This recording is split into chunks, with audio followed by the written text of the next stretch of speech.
हमार भोजपुरी स्वस्थ भोजपुरी। हम हैं कमलेश हरिपुरी। एगो भोजपुरी गजल सुनाओ तनी। कांच देवाल है ठोकर ना लगई है हमके, कांच देवाल है ठोकर ना लगई है हमके,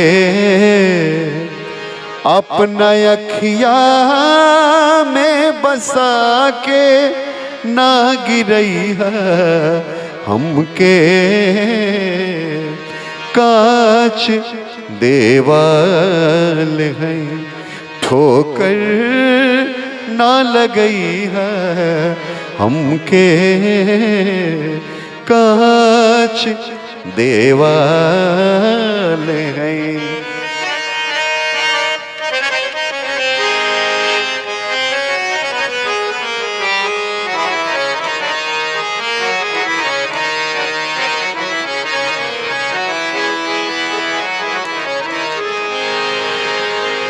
तोहके अखिया में बसोनी हम मूरत के तरह, तोहके अखिया में बसोनी हम मूरत के तरह, तोहके अखिया में बसोनी हम मूरत के तरह, दिल में धड़कन के तरह, दिल में धड़कन की तरह तो भी बसैया हमके,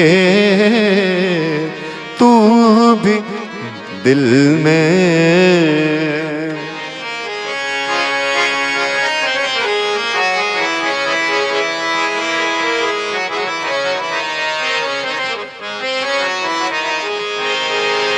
वादा इतने कर जितना तू निभा सक, वादा उतने कर जितना तू निभा सक, जौन पूरा न हो है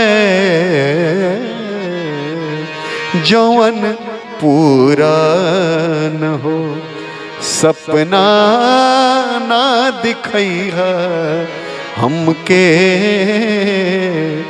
कांच देवाल है।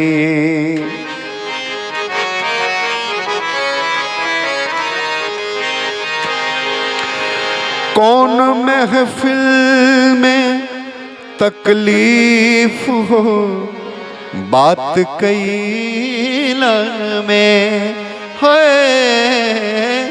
कौन महफिल में तकलीफ हो बात कैला में, हम समझ जाए, हम समझ जाए अखिया से बतैहा हमके, हम समझ जाए अखिया से बतैहा हमके, अपना अखिया में बसा के ना गिरई है हमके,